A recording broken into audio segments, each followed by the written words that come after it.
Olá a todos, obrigada pelas suas presenças. Eu sou a Marina Roncato, sou uma das pesquisadoras do Coletivo Mulheres Acervos, um projeto que a gente vem realizando em conjunto desde 2018, eu ao lado da Nina Samartim, da Cristina Barros e da Mel Ferrari. Nesse projeto a gente quantifica e analisa a presença das artistas mulheres juntos aos acervos públicos de Porto Alegre, né?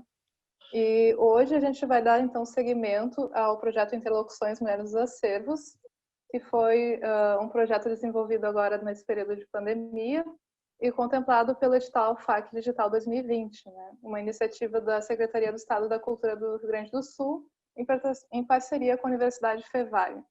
E uma vez que a gente foi contemplada, a gente lançou, então, esse ciclo de 3 encontros, onde a gente tem recebido uma artistas por semana. A gente recebeu a Miti Mendonça e a Ué Prazeres, e hoje é o dia da Renata Sampaio. E para nós é importante trazer público a informação de que com os recursos desse edital a gente está conseguindo pagar um cachê para essas artistas. E é importante frisar isso porque a gente entende a relevância de profissionalizar esse tipo de ação, né? Porque essas falas demandam tempo, demandam estudo, e isso também é trabalho, né? Que merece ser remunerado. Eu vou ler agora, então, antes de passar a palavra para a Renata, a mini bio dela. Então, vamos lá. Renata Sampaio é artista, educadora e curadora independente, mestranda no programa de pós-graduação em artes visuais da Universidade Federal de Pelotas e formada em artes cênicas pela Universidade Federal do Estado do Rio de Janeiro. Trabalha com diversas linguagens, tendo a performance e a videoarte como suas principais. Sua produção se relaciona a temas ligados ao corpo negro feminino, território e intimidade. Ela possui 15 anos de experiência com arte e educação, destacando-se aí na sua trajetória a participação na coordenação do educativo das 2 últimas edições da Bienal do Mercosul e atualmente é coordenadora educativa da 3ª edição da Frestas Trienal de Artes, né? E só lembrando que no final da fala da Renata, a gente vai abrir um espaço para que possa existir essa interlocução. Então, se vocês tiverem comentários, perguntas, podem ir anotando. E vocês podem ou nos enviar aqui pelo chat, que uma de nós vai ler para ela no final, ou só abrir o microfone e perguntar pessoalmente. Então, agora eu passo a palavra para a Renata. Muito obrigada por aceitar nosso convite. Estamos ansiosas aí. Oi, gente, tudo bem? Boa tarde. Queria agradecer esse convite, estou muito feliz. Tentei preparar para cá uma fala. Enfim, tem um símbolo africano que se chama sankofa, o sankofa, que ele é um pássaro que tem a cabeça virada para trás e não para frente, né?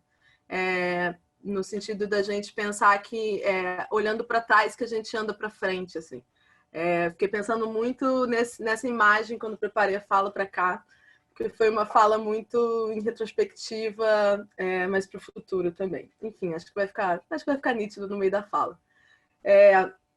Eu sou artista, sou educadora e sou curadora. E na verdade, essas 3 coisas caminham juntas. E tentei pensar uma fala para cá também, mostrando um pouco isso, assim, de como que, na verdade, na minha cabeça é tudo um pouco a mesma coisa e sem hierarquia, meio que na horizontalidade mesmo.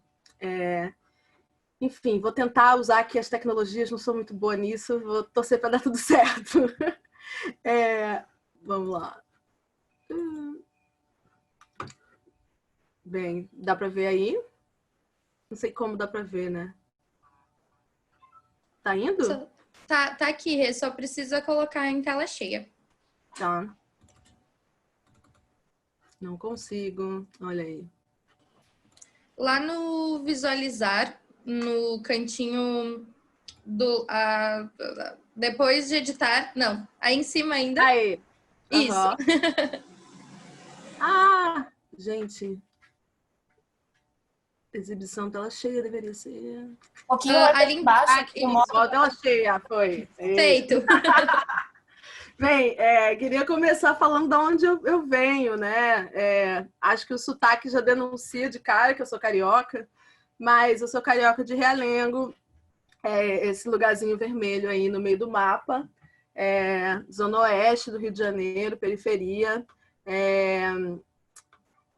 quase centro, mas para mim é difícil porque eu sempre vou achar que Realengo é o centro do mundo, né? Mas eu gosto de mostrar esse mapa porque quando a gente pensa em Rio de Janeiro, normalmente a gente pensa numa Rio de Janeiro turística, que na verdade é só essa pontinha. Não sei se vocês conseguem ver a minha mão aqui, mãozinha aqui. A gente fala, Rio de Janeiro, a imagem que vem é só essa ponta aqui, quando na verdade existe um mundo para além disso, né? Então, eu sou de Realengo, um lugar de 180 mil habitantes, quase um pouco ali, não zona rural, mas bem ali no limite entre natureza e espaço urbano, bem longe do centro. E a minha realidade foi bem longe do centro até os 16 anos, mais ou menos. Com 16 anos, eu passo aí para o centro porque eu vou estudar lá no ensino médio. Estudei no Colégio Federal, Colégio Pedro II e tal. E aí passei aí para o centro. De Realengo para o centro do Rio de Janeiro dá mais ou menos 2 horas. Conforme a cidade foi mudando em ocasião dos grandes eventos esportivos, né, Copa, Olimpíada, esse tempo foi um pouco aumentando de transporte público, né? Mas enfim, Realengo é bem longe de... Acho que como toda cidade, né, os equipamentos culturais da cidade ficam localizados no centro, né? Acho que isso é uma realidade do Rio, mas também é daqui, né? A Praça da Alfândega talvez seja o lugar com maior concentração de equipamentos culturais aqui e fica no centro da cidade. E aí, então, quando eu vou, com 16 anos, estudar no centro da cidade, é que eu conheço os equipamentos culturais da cidade. Eu já tinha uma experiência de infância e de adolescência bem grande com as artes do corpo, né? Sempre fiz teatro, sempre fiz dança, fui de grupo de teatro. Mas as artes plásticas eu não conhecia, né? Então eu vou conhecer quando eu vou para o ensino médio, porque eu vou ter aulas de artes visuais, no caso artes plásticas, e porque eu vou devorar todos os museus e espaços culturais que tem na cidade, assim, bem numa de fazer deriva e conhecer esses lugares, assim. E aí, não sei se por sorte ou coincidência, se é que existe coincidência, claro que com um pouco de privilégio de ser uma pessoa que mora no Rio de Janeiro e também os espaços culturais também se localizam, no geral, no Rio de Janeiro e São Paulo, na sua maioria, nesse primeiro ano eu vou ver muita coisa, assim. E então, assim, sei lá, né? Na época, estamos falando de 2005, o Centro Cultural Elliot Sica era... a obra do Hélio ficava no Centro Cultural Elliot Sica, então era isso, assim, né? Todas as obras do Elliot Sica a alguns passos da escola, né? Poder ter contato com os parangolés, acessar a Cosmococa, enfim, ter acesso a tudo isso, ter grandes museus que nesse momento estão fazendo retrospectivas do Bruce Nauman, da Márcia X, enfim, tendo acesso a muita coisa, grandes retrospectivas de arte contemporânea. Então, para mim, era tudo muito novo. E, enfim, estava ali ao alcance de alguns passos. E para mim, que já fazia teatro na época, foi uma loucura aquilo ali, né? Que é isso? Que arte é essa que não é teatro, mas o meu corpo está em contato, e ao mesmo tempo tem artista que está usando o corpo, e ao mesmo tempo tem a obra ali da artista que é colorida, mas que eu posso botar na boca, e socorro, né? É uma loucura, e eu muito apaixonada por isso, e também conseguindo acessar cinema, teatro, festivais, essas coisas que eu não tinha acesso antes. Ai, perdi a carinha de vocês, gente, desculpa. Voltei. Ter acesso a todas essas coisas. E aí, como eu estudava nesse colégio no ensino médio, eu podia fazer iniciação científica júnior, que é uma iniciação científica na faculdade, mesmo você estando no ensino médio. E eu fui fazer a iniciação científica no Museu Nacional, né? Nosso querido Museu Nacional. E eu fui fazer estágio lá no Serviço de Assistência ao Ensino. Enfim, eu tinha toda uma universidade para fazer o estágio e eu decidi ficar no Serviço de Assistência ao Ensino, não porque eu soubesse que eu ia fazer, mas porque era o único lugar que eu podia viver no museu cotidianamente, ter acesso a isso. Assim. Então, fiquei 1 ano de estagiária júnior no Museu Nacional. E aí é legal porque o Museu Nacional não dá para ver direito, mas ele fica assim no centro, então ele é um dos poucos espaços, um dos poucos equipamentos culturais da cidade que não vão estar no Rio Turístico, ele vai estar de fato no centro, acessível a todo mundo, num grande parque que seria a Redenção Carioca. Os cariocas vão me matar se ouvirem isso. Do lado do zoológico, era uma outra realidade. E aí eu trabalhei lá durante 1 ano. E aí, assim, pensem no que seria trabalhar, né? 17 anos trabalhando nesse grande acervo que tinha de meteoros a ossadas de dinossauro, a 4 múmias, enfim, todas as descobertas, novas descobertas arqueológicas, um acervo de arte grega, romana, etrusca, africana, indígena, além de todo o roubo colonial da família real, né? Porque o Museu Nacional era a casa da família real, né? Então, foi outra explosão da cabeça, né? Se com 16 eu descobri a arte contemporânea, com 17 eu descobri, enfim, os primórdios da história da arte ali do lado, assim, né? E além de que o Museu Nacional é também um museu de história natural, né? Então, ao mesmo tempo que tinha tudo isso, tinha todos os bichos empalhados, né? De todas as coisas. Então, também as aulas de biologia eram no acervo do museu, né? Enfim, coisa pouca. E aí, trabalhei, enlouqueci com isso, decidi fazer vestibular, passei para teatro e passei para História da Arte. Fui para o teatro. E aí, eu fui fazer teatro na Unirio, que é a única universidade de artes cênicas, né, pública do Rio de Janeiro. E a Unirio fica nos pés do Pão de Açúcar, né? Então, se antes era 2 horas até aqui, agora era 2h30, 3 para vir para cá. E assim, quando eu digo que é nos pés do Pão de Açúcar, é pés do Pão de Açúcar mesmo, gente. Assim, na janela da universidade a gente viu os bondinhos, assim. Era 5 minutos andando.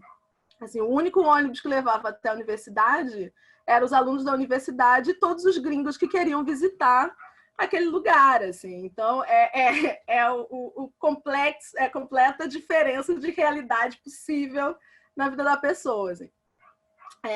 Na universidade, eu, enfim, entendo o que é performance, entendo o que é isso, então, que é essa galera usando o corpo, e não é teatro, mas é teatro, e mistura tudo. Entendo o que é performance, e aí vou fazer tudo possível de performance, viro monitora de performance, iniciação científica em performance, projeto em performance, tudo em performance. Ao mesmo tempo que vou entendendo que a universidade não é um lugar de pessoas como eu. Então, tinha pouquíssimas pessoas negras, a minha turma de 50, se eu não me engano, tinha 5 pessoas negras. Começa a entender que a lógica do curso, a lógica do ensino superior e do curso de teatro reproduzia uma série de imagens de controle para o meu corpo e para corpos parecidos com o meu, corpos periféricos, negros, pobres.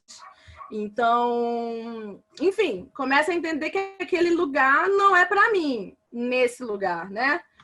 Do teatro. Começa a ver que os personagens que me dão são personagens extremamente estereotipados, ao mesmo tempo que na performance, que eu começo a estudar muito por conta própria, eu percebo que eu posso falar em primeira pessoa. Na performance, eu não preciso de um papel, eu posso contar a minha história, eu posso criar contranarrativas. Ao mesmo tempo que, enfim, tateando ainda esse mundo, eu começo a ver que tem outras artistas negras que também estão fazendo coisas, trabalhos artísticos, performáticos, que vão nesse lugar, assim. Então, tudo isso na cabeça. No meio do curso de teatro, eu me inscrevo para ser estagiária do Centro Cultural Banco do Brasil. O Centro Cultural Banco do Brasil é o centro cultural no Rio de Janeiro hoje que abarca as grandes exposições, né? Ele fica no centro, logicamente. Que abarca as grandes exposições. E aí eu vou trabalhar no educativo desse lugar, que é um educativo assim, bem diferente do que a gente conhece nesse lugar da precariedade dos educativos, porque ele é um educativo bem rico, na real. Assim, ele é um educativo bem característico de ter educadores artistas. Assim. Então, tem mais ou menos, não sei agora, mas na época, que é aí 2011, 2012, ele tinha mais ou menos uns 40, 50 educadores fixos, separados por áreas, né? Então, tinha os educadores de artes cênicas, de artes visuais, de pedagogia, de patrimônio e de educação infantil. E aí, então, essas pessoas elas são separadas e ali meio que você aprende a trabalhar por demanda. Assim, foi onde eu entendi que existem demandas e você pode fazer trabalhos artísticos para essas demandas. Então, se você é do teatro, você tem que construir alguma coisa cênica para determinada exposição. Se você é da música, você tem que criar um espetáculo musical para aquela exposição. Se você é de artes visuais, você vai criar um laboratório para aquela exposição. Meio que mais ou menos assim, mas as coisas também se misturavam. Então, também era um educativo muito transdisciplinar, e, enfim, com horário de ensaio, com muitas coisas. Assim, ele era bem legal. E era bem legal, mas era banco, né? Então, também, assim, era bem legal, mas tudo requeria uma visibilidade que gerasse números para aquele banco, né? Então, educação bancária de fato. E é um educativo em que saíram muitos artistas, inclusive, assim. Dessa época, mais ou menos, desse educativo saiu a Areta Sadiq, Rafael Biqui, todos participaram desse educativo, alguma galera também do teatro. Enfim. E aí, trabalhando nesse lugar, e aí também das vantagens de trabalhar em grandes exposições, né? Então, tipo, eu trabalhei em 12 exposições desse espaço em um ano. E era assim, de uma exposição sobre o Miles Davis a uma exposição com nossa, esqueci o nome dela agora. Enfim, várias exposições e os meus trabalhos de arte, os meus trabalhos dentro dessas exposições, das visitas, dos laboratórios, cada vez mais saíam desse lugar fixo do educativo e de apresentar obras, como as pessoas, né, imaginam que seja educativo, e eu cada vez mais para um lugar da performance, assim. Mediar, performar como mediar. Até que chegou um momento que isso ficou... não tinha mais como voltar atrás, assim. A gente, do meu grupo, criamos um programa do educativo que eram as pílulas performáticas, que eram os educadores do museu, do Centro Cultural, faziam uma requisição ao banco, pedindo para fazer uma obra em algum lugar do banco, e dando uma série de justificativas, né? Por que aquele lugar, qual o horário, que isso se relaciona com a exposição, e aí dava para o banco, e aí o banco pensava e respondia se a gente podia ou não podia fazer. No geral, podia, assim. E, inclusive, foi uma ótima maneira de exercitar meu poder de convencimento de poder fazer as coisas. E aí, a gente estava trabalhando... Se eu estiver falando rápido demais, vocês me digam, tá, gente? Que eu estou com morrendo de medo de passar de uma hora. E aí, nessa ideia das pílulas performáticas, cada um de nós escolheu uma performance para fazer. E eu, no auge dos meus 23 anos, achando que era muito maravilhosa, decidi reperformar a Marina Abramovic. E o banco deixou. Então, era a exposição da Tarsila do Amaral, uma exposição, uma retrospectiva do trabalho dela, curado pela família dela e tal. E aí eu pedi para fazer essa performance, falando que, né, tipo, nossa, super antropofágico, refazer performance, vai ser muito legal, super relacional, educativo, interagindo com o público, fazendo a hora do almoço, um monte de gente vai ver, vai dar um monte de número pro banco. E o banco falou, legal, faz aí. E aí eu fiz. Então, assim, para vocês terem uma ideia, o educativo do o Centro Cultural Banco do Brasil tem 3 halls, assim. Na verdade, uma cúpula e 2 halls, assim, que dá cada um para uma rua. Então, aqui, essa imagem que vocês estão vendo, ali é a bilheteria do Centro Cultural. Na minha frente, né, para onde eu estou apontando, atrás da cadeira, é a entrada do museu, a entrada do Centro Cultural. E aí, então, o que eu fazia? Eu ficava sentada ali, chamando as pessoas que estavam lá de fora. Então, ficava sentada e sempre que passava alguém na rua, eu estendia a mão, assim, e aí a pessoa ficava olhando para fora, tipo, o que é para fazer? E o Centro Cultural Banco do Brasil, como quase tudo no Rio de Janeiro, também é herança da família real, né? Então, ele é um prédio enorme, imenso, as paredes, como é que fala? Chama isso? Pé direito é imenso, tem não sei quantos metros, gente, é muito imenso, assim, isso aqui, daria umas 3 fotos a mais, assim, o pé direito. E ele é um lugar que ele é muito chique, então, assim, quem não conhece tem a sensação, como quase todo museu e centro cultural, quem não conhece acha que é um lugar que não se pode entrar, ou que se paga caro, ou que tem que estar bem vestido, né? Então, imagina, estava eu lá sentada, fazendo Abramovic, e chamando as pessoas lá de fora para entrar. E as pessoas entraram, assim. E entraram várias pessoas. As pessoas entraram e sentavam ali comigo.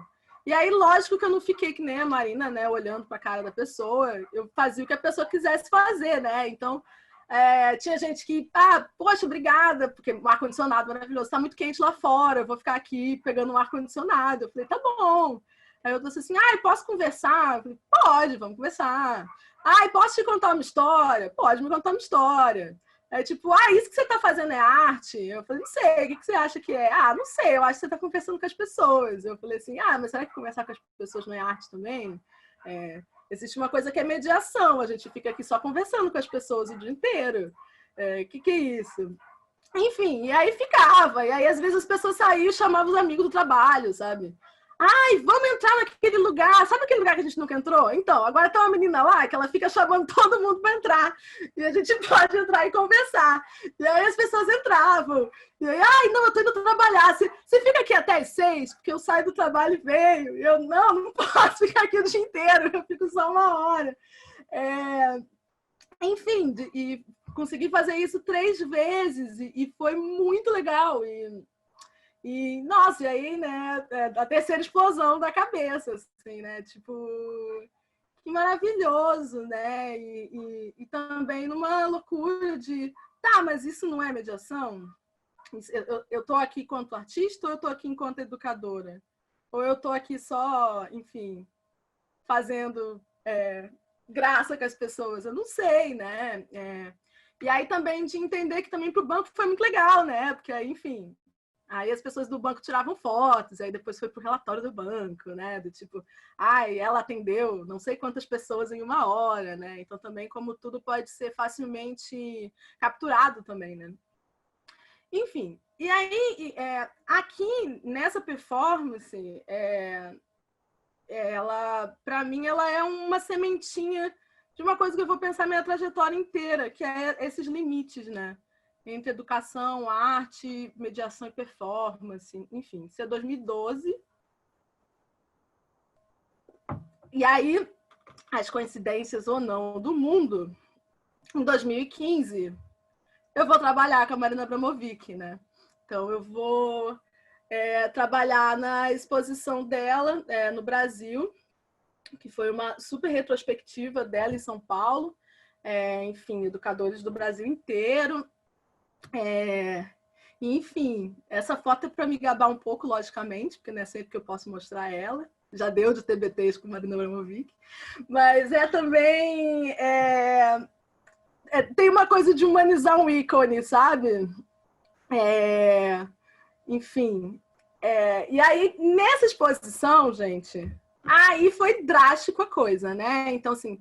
nessa diferença de 3 anos, nessa exposição, ela praticamente não tinha mediação, era só mediação performática. De exposições de mediações bem drásticas nesse lugar mesmo, né? Então, aqui, por exemplo, é uma experiência de uma visita mediada, em que a gente fazia algumas experiências. Então, assim, eles estão com fone de ouvido, né? Então, era uma mediação em que a gente não falava. Era só uma sequência de exercícios, por exemplo, né? Entre outras ações em que a gente propunha uma série de experiências, assim. E era um educativo muito legal nesse sentido, porque quase todo mundo era artista também. Então, esse lugar, ele era um lugar bem fluido, assim, né? Enfim. Eu não sei o que eu botei depois, tá? E aí pronto. Aí a minha cabeça já estava assim, performance, educação igual, assim, é a mesma coisa para mim nessa experiência. Ao mesmo tempo que eu continuava fazendo performance, trabalhos autorais e teatro quase mais nenhum, né? Enfim. E aí, isso é 2015. Deixa eu me achar. Entre 2012, quando eu saio do CCBB, e 2015, quando eu trabalho na Marina, eu vou trabalhar em muitos outros espaços culturais, né? Eu peço demissão do CCBB para me formar, não me formo e vou trabalhar em um monte de exposição temporária, enquanto educadora e tal. E aí, nessas idas para outros lugares, eu vou parar no Complexo da Maré, num lugar chamado Galpão Bela Maré, que é esse galpão aqui. Eu vou... Enfim, gente, minha fala vai voltar e vai para frente, tá? Depois qualquer coisa vocês perguntam. E aí, em 2013, eu vou parar nesse lugar, que é um galpão no meio do Complexo da Maré. Não sei se vocês sabem, acho que eu botei um mapa em algum lugar aqui. Só para vocês terem uma ideia, né? Realengo, Complexo da Maré, Zona Norte. A Maré é um complexo de 17 favelas, com, 140 mil moradores. E esse espaço, o Bela Maré, é um galpão, ele vai ser organizado pelo Observatório de Favelas, que é uma ONG dentro do Complexo da Maré. E ele vai ser criado porque o observatório começa a ver que tem todas as manifestações artísticas possíveis dentro do Complexo da Maré. Mas a arte contemporânea não, porque a arte contemporânea é difícil de entender. Então, eles vão criar um espaço de arte contemporânea dentro do complexo. E aí é esse lugar, que era uma garagem, se eu não me engano, antes. Esse espaço extremamente amplo, assim. E aí eles desenvolvem esse projeto que é o Travessias, que é esse projeto de arte contemporânea, que eles conseguem financiamento para acontecer em alguns meses, a princípio do ano, assim. E aí eles chamam uma empresa grande, que é a Automática, uma produtora de arte contemporânea, para fazer as exposições, assim. Só que aí é a loucura na cabeça de novo, assim, porque vai ser arte contemporânea, mas vai ser arte contemporânea não mais aonde tem os grandes espaços culturais, né? Aonde não tem. É arte contemporânea no meio da casa das pessoas, assim. Então, não é a lógica de visitação de um centro cultural, é uma lógica outra, assim. É uma lógica tipo essa aqui, que a gente vai ter que construir uma garagem de skate, porque as crianças começam a querer andar de skate dentro do galpão, não pode porque é um espaço cultural, então o que a gente faz? Então a gente passa daqui por diante a ter uma garagem de skate na porta. Então todas as crianças chegam, deixam seus skates, visitam a exposição, pegam seus skates e vão embora, assim. Então, de entender esse espaço quase como uma continuação da casa, assim. Da gente criar um lugar, de criar um programa, que é o programa de amigos do Bela, que são as crianças. E aí as crianças têm que... Todo dia elas vão lá e todo dia ela tem que ter uma atividade para elas. E aí a atividade pode ser pular corda, do lado de fora, como pode ser ouvir uma contação de histórias.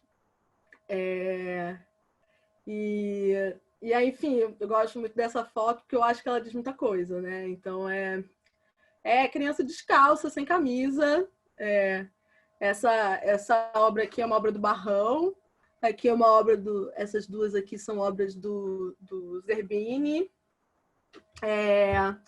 Enfim, é isso. Desconstrução total desses lugares, assim. E eu acabo trabalhando 3 anos nesse lugar, né? E aí começo a entender também nesse lugar que a arte contemporânea não é a mesma coisa para todo mundo. Que pode ser uma coisa meio óbvia de falar agora, mas quando você está vendo arte contemporânea dentro de uma favela, isso muda. Porque imagina, o Complexo da Maré é um complexo de 17 comunidades, né? Cada comunidade tem, por exemplo, o seu tipo de comando. E aí, que pode ser milícia ou comandos, né, contra... como falar isso sem falar uma palavra estereotipada? Mas, enfim, para policiais, enfim, comandos diferentes. Então, por exemplo, quando você... a especificidade de você agendar uma escola para visitar e ter cuidado para ver se as 2 escolas que você escolheu não vêm de comandos diferentes, porque senão pode dar ruim.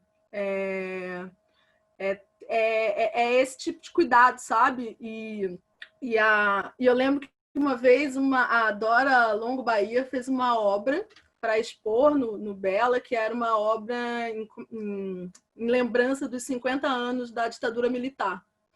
E essa obra era uma obra super tecnológica, assim, que ela pegou um microfone 3D, e aí ela conseguia, você botava o fone de ouvido e você tinha uma audição 3D de tudo que acontecia, e aí ela convidou um grupo da Maré para refazer um relato de tortura da ditadura militar, e aí, enfim, ela chamou esse grupo, criou todo um cenário, e aí você entrava, botava o fone, e aí você tinha a sensação de que você estava sendo torturado durante a ditadura, assim.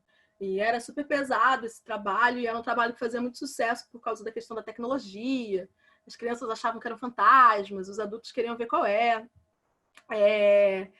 E a gente começou a perguntar para as pessoas, né? Dizer que aquela obra era uma obra baseada num fato real. Se elas sabiam que fato era aquele. E a gente ouviu várias vezes que sim, que aquele fato era estava retratando uma dura da polícia na favela. Então, enfim, tudo ficou muito nítido, assim, né? As diferenças e quem são esses interlocutores, né? Na arte contemporânea, na arte no geral, né?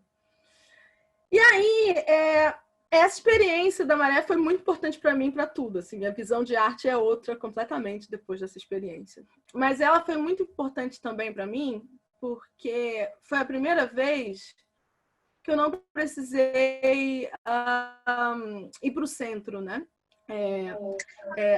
Existe uma, não dá para ver aqui, não dá para ver muito bem aqui, mas existe uma grande avenida aqui, que é a Avenida Brasil, que ela é uma avenida que ela ela corta o Rio de Janeiro todo, né? Ela pega da zona oeste até o centro da cidade. E a minha vida toda eu tive que pegar essa via inteira para chegar a qualquer lugar. Na Maré, eu não precisava pegar essa via inteira. Eu não precisava ir até o final dela, como eu cruzava ela. E isso para mim foi muito forte. E aí, a partir dessa experiência, nasceu o Periférico. Eu vou mostrar para vocês. Me digam se... eu não consigo. Tá.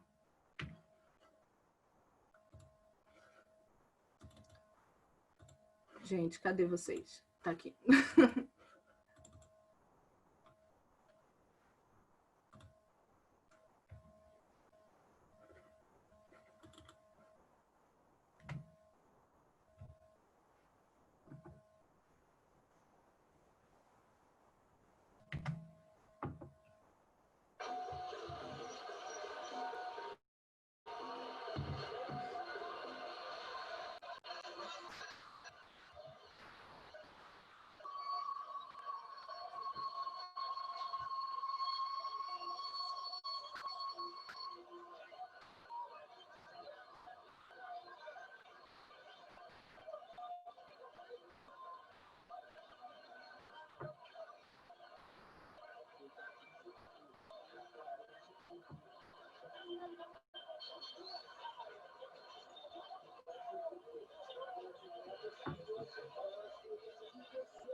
Vocês viram? Gente, vocês estão aí? Sim. Tá, obrigada. Bem, não vou mostrar tudo porque ele tem 7 minutos, mas depois vocês... Enfim. E aí eu faço esse vídeo, e aí não sei se vocês conseguem ver, no vídeo ficou um pouco mais nítido, mas que tem tipo uma obra ali atrás de uma via. Então, esse vídeo é de 2015, ele faz parte de uma série, são 2 vídeos chamados Passarela, que é nessa passarela chamada Passarela Caracol, que ela é em formato de caracol. Isso é 2015, 2014. Em 2015, eles derrubam a passarela, que é um dos meus lugares favoritos no mundo. Mas eles derrubam essa passarela para a construção da via do BRT, durante as Olimpíadas, né? E aí é muito louco porque esse vídeo ele passa a ser um documento, porque ele não ele é um lugar que não existe mais. E aí ele é selecionado para passar em Portugal num evento de trabalhos de artistas cariocas, num evento que fazia essa relação Portugal-Brasil e esse Rio de Janeiro inventado e Rio de Janeiro que existia de fato, assim. E aí, quando esse vídeo é exibido enquanto vídeo, é que eu entendi que eu era uma artista visual. Até então, eu achava que eu era atriz, eu era atriz, eu era performer, eu era educadora, mas agora esse vídeo me fazia uma artista visual. E esse trabalho, ele circulou muito, assim, né? Ele foi exibido 3 vezes em Portugal, 2 vezes na Espanha. Semana passada, ele fez parte de uma exibição na ocupação do site do Moreira Salles. Ele integrou mostra de cinema, mostra de vídeo arte. E ele foi exibido no Bela Maré, numa exposição chamada Corpos em Trânsito. Enfim, todas as exibições são muito importantes, mas para mim essa é a maior delas. E aí, quando eu começo a trabalhar com vídeo, assim, e aí, enfim, eu gastei quase todo o tempo até aqui, ainda tem um monte de coisa para mostrar, mas é um pouco acho que até aqui dá para entender um pouco desse pensamento que, na verdade, se complementa, né? Enfim, a visão da educadora que cria o trabalho de artista, que enfim. E aí, nesse meio do caminho, também venho parar no Rio Grande do Sul, fui educadora aqui. De novo, eu não exibi tela cheia, né? Agora que eu vi. Uma tela cheia. E aí, em 2017, eu vou trabalhar como educadora em outro lugar, em São Paulo, numa exposição sobre os Panteras Negras. Acho que todo mundo sabe quem foram os Panteras Negras, né? Quem não sabe, procure, porque é muito importante. Foi um movimento americano muito importante nos direitos humanos da população negra, no momento em que a população negra não tinha tanta... era bem segmentado, né, a vida entre pessoas negras e pessoas brancas nos Estados Unidos. E era um grupo que vai ser muito lembrado como um grupo armado, mas era um grupo que, entre outras coisas, tinha o Ministério da Cultura. E o Ministério da Cultura era o Emory Douglas, que era o cara que fazia o jornal do partido. E eu fui trabalhar nessa exposição que trazia todos os jornais, expunha todos os jornais do Panteras e vídeos, e coletâneas, CDs, enfim. E o Emory, ele retratava muitas mulheres, né? As mulheres negras num lugar de poder muito grande. Então, no geral, mulheres negras armadas, mulheres negras com uma arma na mão e o filho na outra, mulheres negras... O movimento dos Panteras, inclusive, a frente armada era de mulheres também, e ao mesmo tempo que os homens faziam serviços, em tese, femininos. Então, a questão de gênero era bem importante também. E tinha além da exposição, tinha um programa público bem legal, assim, fazendo um paralelo entre as problemáticas daquele momento nos Estados Unidos e as problemáticas raciais no Brasil atual. E aí eu proponho uma atividade educativa que é uma mostra de vídeos. Não, passa essa. Uma mostra de vídeos que era, enfim, eu já estava começando... eu tenho uma pesquisa em cabelo muito grande, o Duro, que é esse trabalho, que é um trabalho que eu pintei o cabelo por 2 horas e o cabelo que cai eu distribuo para as pessoas que estão assistindo, fazendo aí uma brincadeira entre objeto de arte e o fetiche do toque do cabelo da mulher negra. Eu já estava fazendo esse trabalho, ao mesmo tempo que eu estava pesquisando outras mulheres que estavam fazendo trabalho com cabelo também. E aí eu proponho essa mostra, como uma atividade educativa, essa mostra de vídeos, né? Então, aqui tem um trechinho de cada imagem, e aí nesse primeiro dia eu mostro só trabalhos de mulheres falando de cabelo. Então, tem o Duro meu, mas tem também Qual é o Pente, da Juliana dos Santos, o Bombril, da Priscila Rezende, Beleza Natural, da Nanda Canuta, enfim. Então, um dia, são 2 dias de mostra, um dia de só falando de cabelo e um outro dia só falando de vídeos que retratam essas imagens de controle com as mulheres negras. E aí eu exibi na exposição, foi muito legal, junto com uma roda de conversa. Aí um dia, contando para a Juliana dos Santos, ela olhou para mim e falou assim: amiga, você está fazendo curadoria, né? Não sei se você sabe. E aí eu falei: caramba, é verdade! Isso é um trabalho de curadoria, assim, muito a partir de um acervo pessoal meu, como uma forma de cura das minhas próprias questões enquanto mulher negra, eu acabei criando uma curadoria de vídeos, né?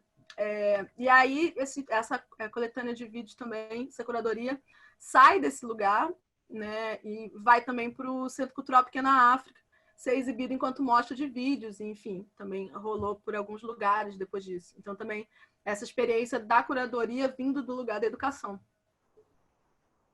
E aí, enfim, essa experiência do Panteras, ela foi muito radical, assim, porque a questão negra ficou muito nítida ali. Então, antes, todas as experiências que eu falei para vocês enquanto educadora, na grande maioria eu era a única, ou era uma das únicas pessoas negras dentro das equipes, né?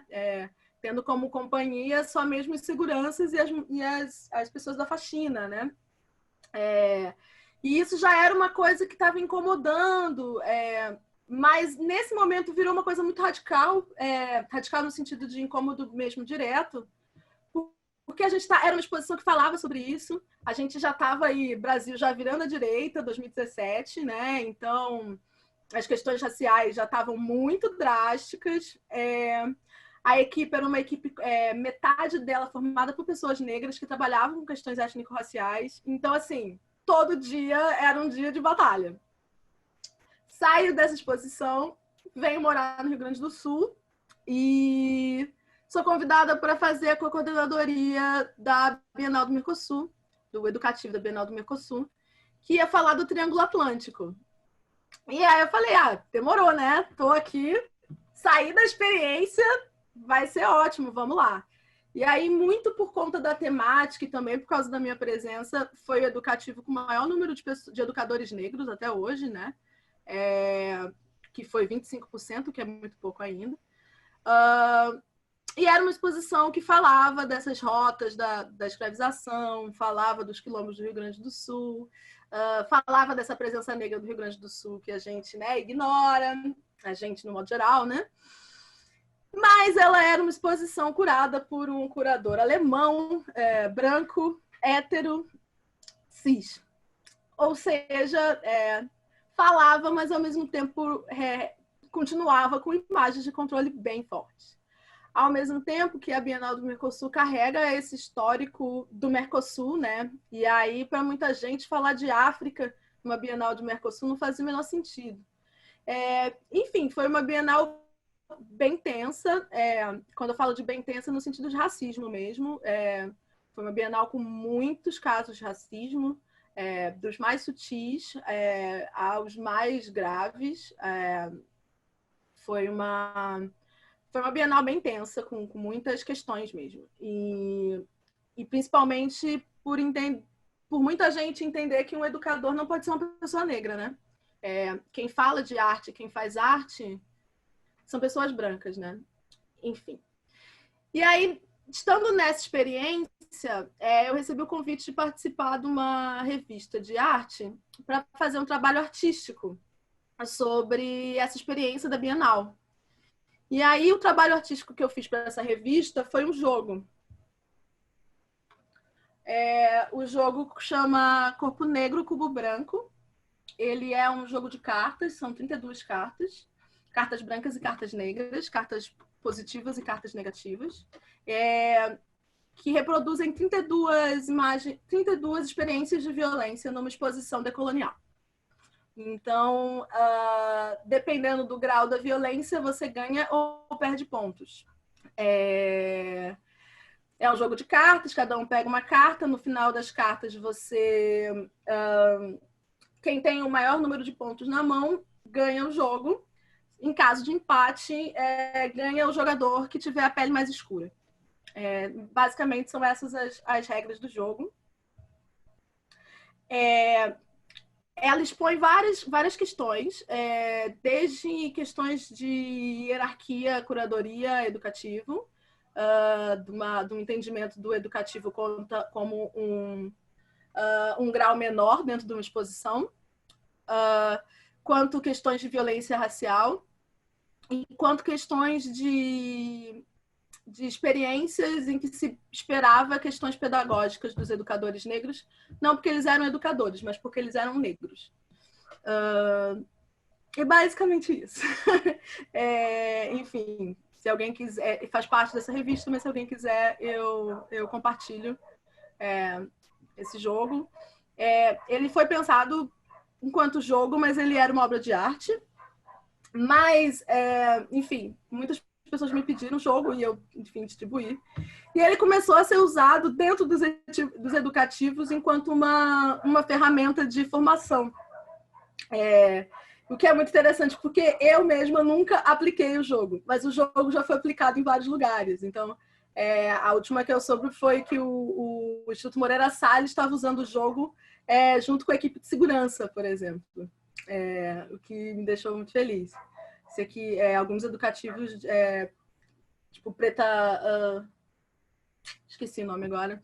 Mas, enfim, alguns educativos pediram e tem o jogo e usam ele. E aí, último trabalho, prometo que eu já estourei um monte o meu tempo.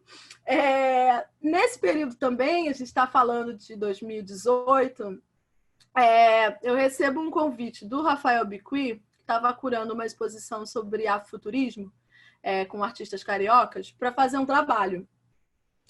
Um trabalho que dialogasse com a questão da tecnologia e falasse de questões negras, assim. Eu tinha acabado de voltar de São Paulo e tinha visto a exposição da Conceição Evaristo, a ocupação da Conceição Evaristo no Itaú Cultural, e tinha me ficado muito encantada com a experiência das cartas negras, que era uma experiência que a Conceição Evaristo tinha com um grupo de amigas escritoras também, que elas escreviam cartas umas para as outras. Só que elas não escreviam assim, eu escrevo uma carta para a Conceição.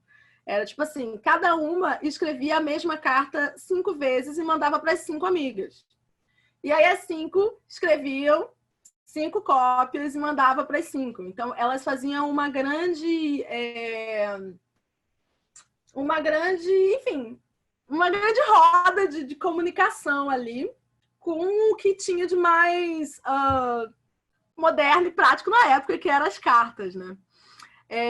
E esse material é um material que, inclusive, nunca foi como é que fala? Publicado, né? E que eu já ouvi falar que, inclusive, é um interesse grande da Conceição Evaristo. Mas fica aquilo muito grande, muito forte na cabeça. E aí, quando o Rafael me chamou, eu pensei, cara, mas eu faço isso que a Conceição faz, só que eu faço pelo WhatsApp. E aí, então, eu falei, vou propor para minhas amigas para a gente fazer um WhatsApp preto, uma atualização desse trabalho. E assim surge os Apretas. Os Apretas é um trabalho sonoro feito pelo WhatsApp. Participam dele a Zanza Gomes, que é bibliotecária aqui do Rio Grande do Sul e que agora mora em Goiânia. A Milena Lísia, que é artista visual e foi a produtora do Estereotipação no Rio de Janeiro. Eu, a Andy Marx, que foi mediadora da Bienal, da 11ª Bienal do Mercosul e agora é minha colega de mestrado. E a Thaís Teles, que é geógrafa e trabalhou comigo na exposição de Panteras Negras. E aí a conversa foi, mandei um zap para cada uma e falei, oi, eu queria transformar nossos áudios em uma obra de arte e se você quiser, você diz sim e a partir de agora tudo que a gente falar vai ser gravado. Todas disseram sim. E aí a Zanza, que estava estudando a Conceição Evaristo no mestrado, falou assim, não, você não pode fazer, você tem que fazer, eu quero conhecer as outras, porque elas se escreviam entre elas todas, elas não escreviam para a Conceição. Eu quero escrever para todo mundo. Eu falei, então a gente vai fazer um grupo. Criei um grupo no WhatsApp e gravei todos os áudios durante uma semana. Elas 4 não se conhecem, né? Só me conheciam. Eu era a única que conhecia todas. E aí foi isso, assim. Então, isso. Isso aqui é um áudio, uma conversa, uma obra de arte. Falem o que vocês quiserem e me digam o quanto o WhatsApp é uma ferramenta de empoderamento para vocês. Assim. E aí, todas gostaram e tal. E aí, foi muito legal, assim, porque aí uma falava, não, porque a universidade... Aí as 4 falavam a mesma coisa. Aí alguém falava, uma relação com os meus pais. Aí as 4 falavam a mesma coisa. E ninguém se conhecia, né? Além de mim. E aí, aos poucos, a gente foi entendendo que a experiência de ser uma mulher negra, por mais diferente que seja na sua área e no lugar onde você está, ela tem um grau de experiência igual, assim, né? E aí eu comecei a brincar que esse trabalho ele era um quilombo sonoro, porque a gente se sentia junto, mesmo distante, através do WhatsApp. E aí, então, o trabalho ele foi em forma de QR Code para exposição, e era isso, era QR Code sobre papel na parede, até a técnica dos apretas, assim. E aí, quem quisesse, fotografava e ouvia. E aí, o bom do QR Code é que eu posso ter acesso, né, a quantas pessoas ouviram, da onde e tal. E aí, enfim, fiz a exposição lá, gostei muito, queria fazer em mais lugares. Aí, inscrevi ela para uma exposição aqui, na Casa Baca, ela foi selecionada. E aí, aí era um pouco diferente, porque aqui na Casa Baca era o QR Code para você baixar, mas era também a caixa de som transmitindo o áudio para a exposição inteira. Você estava na exposição, você era obrigado a ouvir. O áudio, mais ou menos, tem 1h e um pouquinho de áudio. Assim. Mas, ao mesmo tempo, ele também foi colocado em forma de adesivo nas ruas aqui da Cidade Baixa. Então, enfim, não precisava estar na exposição para participar, para ouvir. E aí, a partir dessa experiência, surgiu o convite para que ela virasse uma exposição no Centro Histórico Cultural Santa Casa, que é um complexo hospitalar aqui em Porto Alegre, que tem uma sala de exposição. E aí o Centro Histórico convidou para fazer... Você não quer transformar isso numa exposição? E eu falei, quero. Maravilha, vamos lá. E aí o convite era para essa sala imersiva dentro do Centro Cultural, mas também para espalhar o QR Code pelo complexo hospitalar. Foi uma experiência muito legal. E aí, enfim, essa foi a minha primeira exposição individual, embora ela não tenha curador. Ela é uma sala imersiva dentro de um hospital. E aí foi muito legal, porque, enfim, outro tipo de público que acessou isso, né? E o que mais legal para mim, assim, foi que, enfim, quem conhece o Centro Histórico, ele é um lugar conhecido por ter exposições sobre a história da medicina aqui no estado, né? E a exposição seguinte aos Apretas, que ia ocupar esse mesmo espaço, era uma exposição sobre a história das mulheres na medicina gaúcha, se eu não me engano. E aí, os Apretas deu uma confusão, porque depois que os Apretas entrou, eles se tocaram que não tinha nenhuma mulher negra na história da medicina do Rio Grande do Sul. E aí, o tempo da exposição dos Apretas foi o tempo das pessoas procurarem alguma mulher negra para colocarem na exposição. Assim. E aí, enfim, acharam uma ex-escravizada que fazia milagres da saúde, não sei o quê. Mas, enfim, movimentou a coisa, né? E foi ótimo, assim. Enfim, isso deu uma super reverberação, os Apretas foram para vários lugares.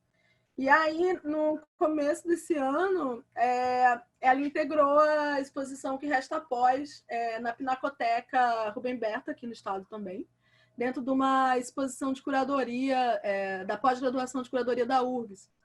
E, para mim, o que foi mais legal é que os Apretas ficou do lado da mulata do Di Cavalcanti, né? E... tem um amigo meu que diz que os Apretas é o peteleco no ouvido do Di Cavalcanti, né? Porque ele fica ali para incomodar, né? Então, para incomodar não só o Di Cavalcanti, mas para incomodar toda esse passado modernista, que é extremamente colonial, né? E que ainda representa as mulheres negras nesse lugar, assim. Enfim...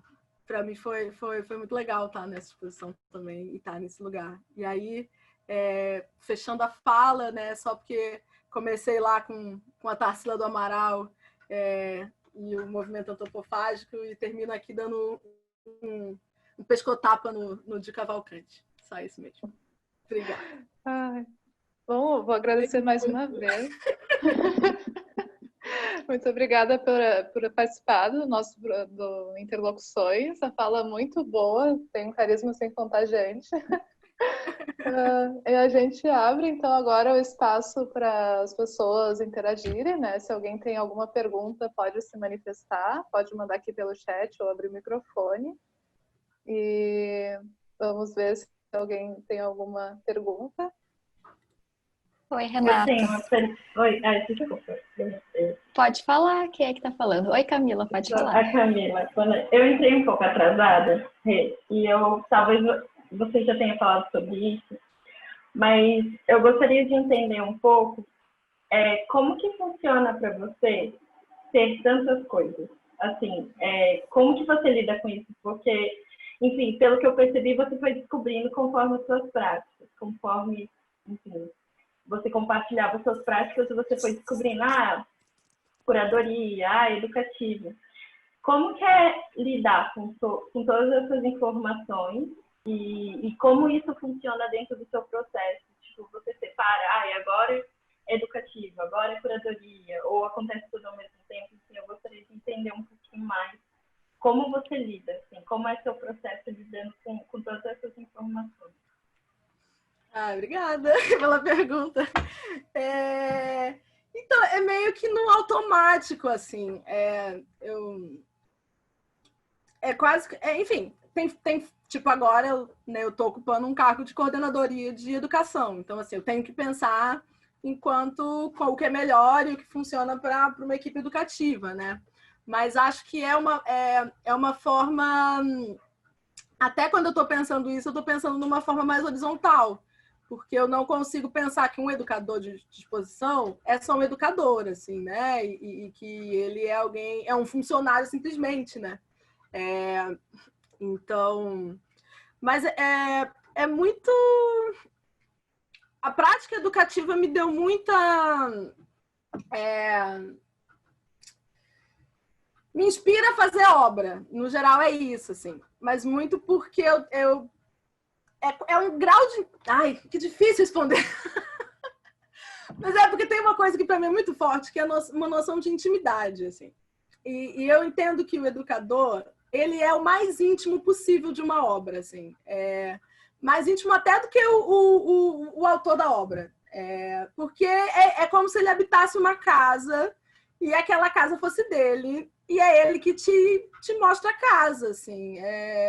Sabe a sua casa, que você apresenta sua mãe e fala, mas cuidado com o que você vai falar, porque... ou então, cuidado, vai sentar aqui, mas não liga não que tá furado de cigarro. Sei lá, assim, que é esse lugar da intimidade que ao mesmo tempo você pode dar uma opinada, sabe? E você pode ser contra. E você pode responder. Sabe, assim, Tarsila do Amaral é mó racista, né, cara? Aí, então eu posso fazer uma obra dizendo que a Tarsila do Amaral é racista. E aí daí surge um trabalho, sabe? Ou então até mesmo a prática dos apretas, né? Os apretas podia ser uma prática educativa da exposição da Tarsila do Amaral. Mas ele é uma obra. E, ao mesmo tempo, eu não consigo... Eu também me vejo como curadora dos apretas, porque tem um trabalho de curadoria na escolha desses áudios e... Enfim, não sei se eu consegui te responder, mas é um pouco... Estando num lugar, a cabeça funciona estando no outro também, sabe? Porque eu não consigo ver muita hierarquia entre todas essas ocupações. Acho que é um pouco isso. Respondeu, Cami? Um pouco. Eu acho que enfim, acho que é interessante porque às vezes a gente entra principalmente quando a gente vem desse tipo de lógica que a gente tem que ser especialista numa coisa, né? E quando a gente começa a se descobrir nessa multiplicidade, ou que o nosso pensamento, que não é só a cabeça, mas que é o corpo todo, começa a trilhar trajetórias múltiplas, eu acho que fica até difícil de como explicar essas práticas, né? Como que a gente mostra o que a gente faz, sem ser também só por esse lado de, sei lá, 1 mais 1 é 2. Sim. E, na verdade, enfim, eu me coloco um pouco nisso também, que não é 2. E aí, como também a gente faz para que esse lugar, essa descrição também não fique somente uma coisa que está dentro da gente e como que as outras pessoas também começam a acessar esse outro tipo de raciocínio.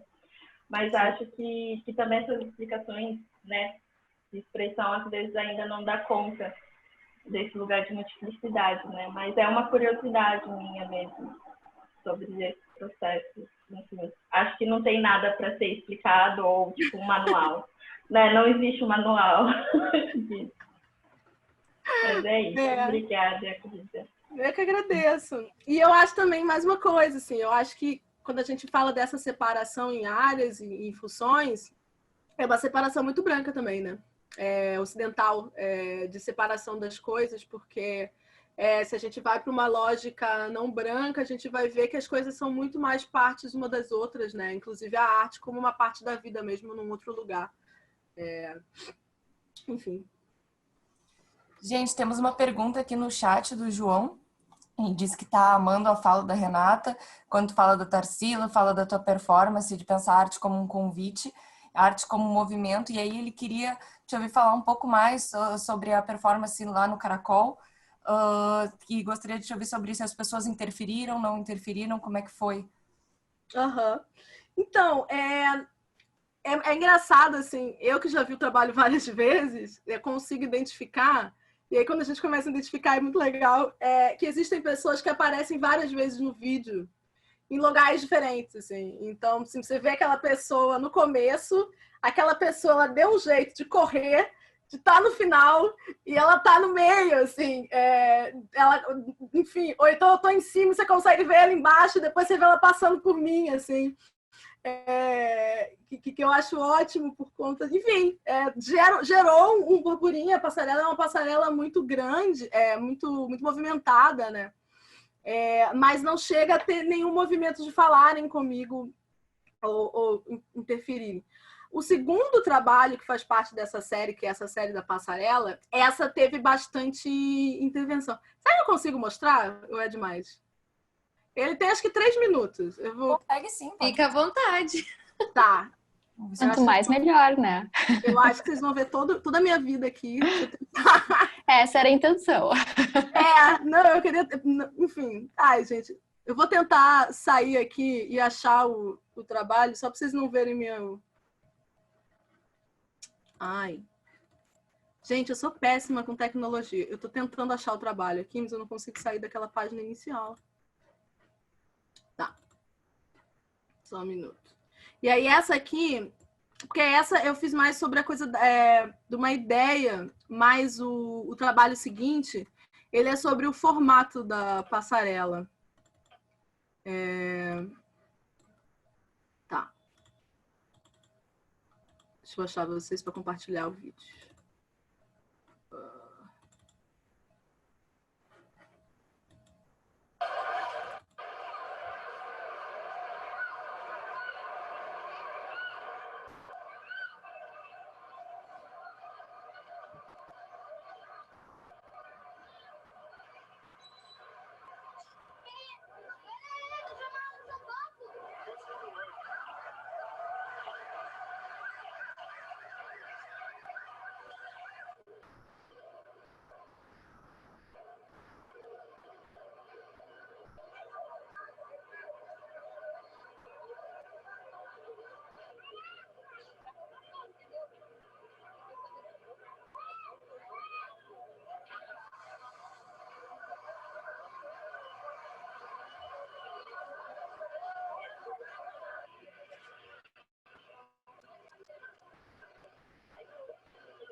Foi.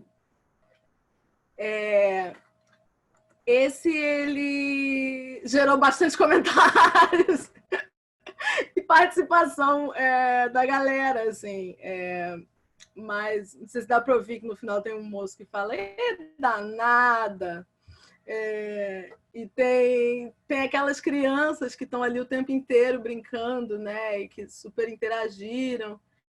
E tem uma galera que morava ali, né? Então, e muita gente de olhar e parar. Isso era 6 horas da tarde. Esse lugar é tipo um ponto de ônibus também, né? E aí também de causar um certo burburinho, mas ao mesmo tempo ser subúrbio. E aí, sendo subúrbio, também não gera tanta... gera, mas não gera, sabe? Gera, mas é normal também, assim. É mais uma coisa que está acontecendo naquele lugar, assim.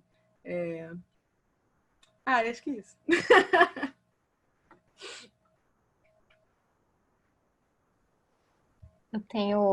A gente tinha pensado em algumas questões para te fazer, né, Rê?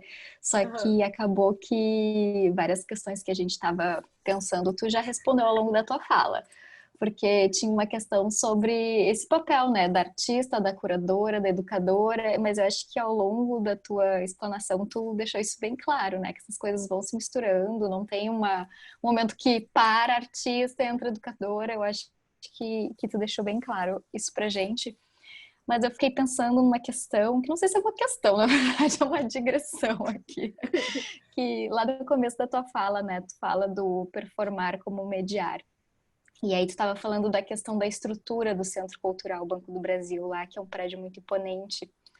E isso daí me remeteu também porque tu falou dos prédios aqui em Porto Alegre, né, a maioria deles, aquela arquitetura eclética, que tu tem que transpor uma barreira de escadas, uma porta de madeira maciça com grades e, enfim, né, e são espaços bem excludentes devido à primeiro a arquitetura do prédio, né, primeiro lugar e depois a diversas outras questões. E daí eu fiquei pensando na tua performance, né, que essa potência da artista educadora em quebrar essas barreiras institucionais, porque na medida que tu convida as pessoas para entrar, elas entram por causa do teu convite. E a gente sabe, né? A gente, como educadora, talvez eu já trabalhei com educativo, a gente sabe a potência que o educativo tem. E é um setor tão desvalorizado ainda dentro das instituições. E daí eu queria saber, assim, não sei se pode falar um pouco sobre essa constante negociação, e daí tu no papel daí como coordenadora desses educativos, dessa negociação entre a instituição, entre a diretoria, a curadoria, enfim, como eles dizem, né? Se dizem, de mostrar esse valor dessa transformação que o educativo pode ter em fazer as pessoas enxergarem de outra forma, da arte poder ser só uma conversa e enfim, falar um pouco sobre isso. Então, é uma negociação bem constante, né? Durante muito tempo eu achei que o educativo ele era desvalorizado porque as pessoas não entendiam o papel dele. Hoje eu tenho certeza que ele é desvalorizado porque as pessoas sabem o papel dele. Não só sabem a força que ele tem, assim. O Igor Simões fala uma coisa que eu adoro, que é que o educativo hoje, nas artes visuais, é o lugar da crítica, né?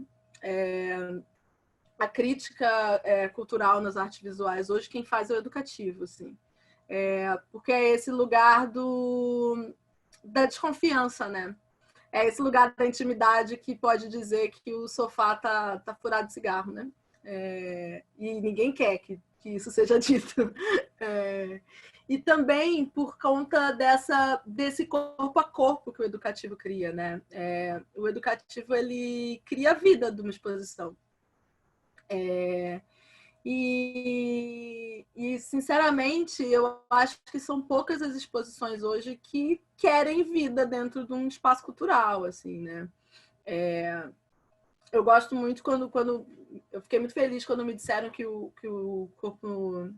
Corpo Negro Cubo Branco estava sendo realizado no Moreira Salles com o setor de segurança, porque a gente sabe que o setor de o segurança do museu, ele é muito parecido com segurança do mercado, né? Que segue corpos bem específicos que são seguidos. E o educativo também, normalmente, é o setor que faz barulho, né? E o barulho para o espaço cultural não é bem-vindo, né? Ele tem que ser silencioso, ele tem que ser asséptico, ele tem que ser, enfim, esse lugar da coreografia, né? Porque cada vez mais eu percebo que a contemplação da obra de arte é uma coreografia, né? Ela é uma coreografia, né, que você contorna a escultura para vê-la toda, que você dá um passo atrás nas obras grandes para poder ver ela de longe, que você põe a mão no rosto para dizer que está entendendo. E o educativo, ele quebra essa coreografia, né? Enfim, eu não sei se eu negocio bem. Na 11ª Bienal, eu ganhei uma certa fama de encrenqueira, inclusive, assim, por ser a pessoa que ficou do lado dos educadores, assim, não da instituição. E eu achei que eu não ia trabalhar nunca mais, assim, com educativo depois disso. E aí eu fui chamada para trabalhar na 12ª por conta disso, assim, porque entendia-se que também era importante alguém que soubesse trabalhar com conflito, porque o conflito ele ia existir, né? Ele vai existir. E eu acho que o educativo hoje, sem conflito, não é um educativo. Eu não sei se eu sei negociar, mas eu sei que... Como é que eu posso explicar? Tô tentando achar palavras aqui. Mas que talvez... aí eu vou falar isso, aí eu não trabalho nunca mais, porque todo mundo entendeu a minha técnica e aí ferrou. Mas eu ser a pessoa perigosa no educativo como coordenadora, por exemplo, faz com que a instituição fique de olho em mim. Mas não faz com que a instituição fique de olho nos mediadores. E aí, os mediadores, enfim, tem 2 horas com 30 pessoas e ele pode fazer o que ele quiser com esse grupo, assim. Lógico que o que ele quiser dentro do limite do que o museu permite, do que os seguranças deixam, do que as câmeras mostram, assim. Mas eu cada vez mais percebo que o educador ele tem uma potência, na micropolítica, mais uma potência de mudar muita coisa, assim. Então, no jogo do Corpo Negro tem as cartas positivas, né? E as cartas positivas têm coisas do tipo ter vários educadores, ter um educador negro, chegar a um grupo de crianças negras e todas as crianças negras quererem ser atendidas pelo educador negro.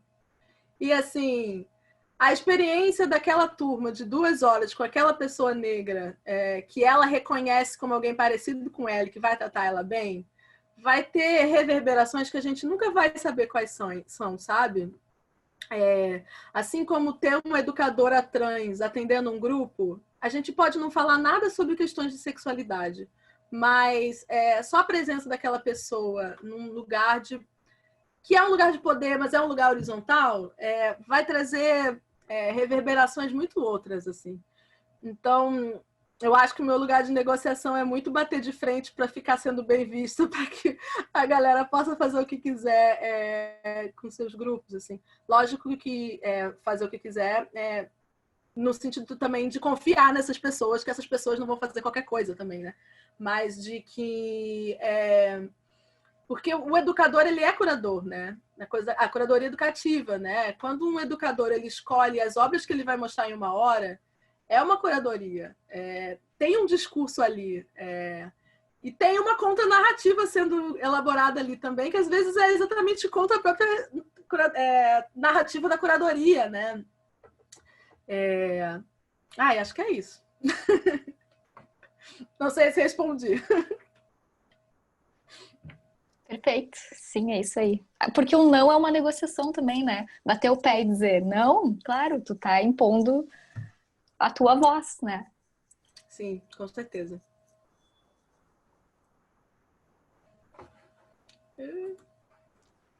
Tá, eu vou Gente, então. Vai. Mais alguém tem perguntas? Senão eu vou. Pamela, vai lá, Pamela. Oi, boa noite, gurias. Primeiro, eu queria agradecer a oportunidade de ouvir a Renata. É sempre bom compartilhar esses espaços. Eu fiquei muito pensando sobre Os Apretas, por ser uma obra coletiva, essa obra Quilombo, que tu faz colaborativamente. Aí tu faz essa curadoria do estereotipação também, que de certa maneira eu percebo como uma obra colaborativa também com outras pessoas. E aí o Corpo Negro, o Cubo Branco também tem essa dimensão coletiva. Eu fico pensando muito nessa tua trajetória de colaboração. Que minha pergunta vai mais para o sentido de como tu entende essa potência coletiva nos teus trabalhos, que é muito exposto.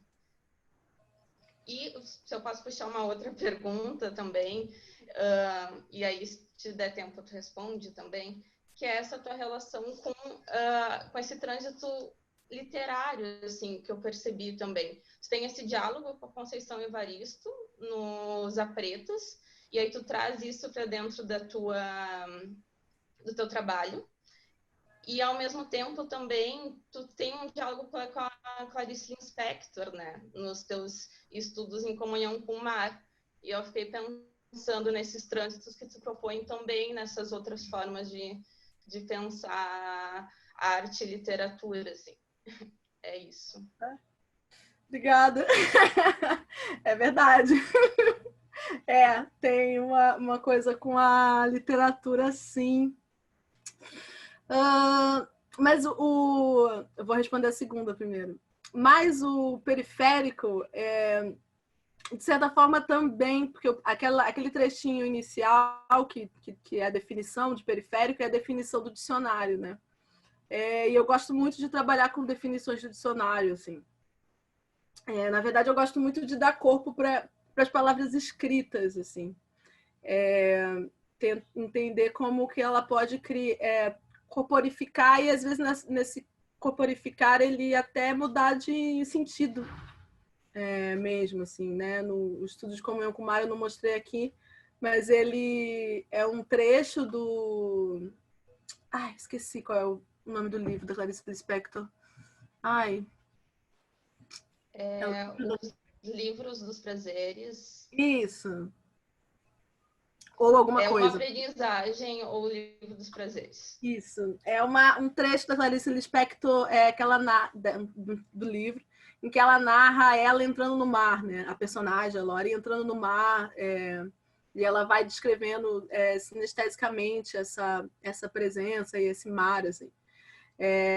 E toda vez que eu lia, é um dos meus livros favoritos, e toda vez que eu lia eu pensava em Iemanjá.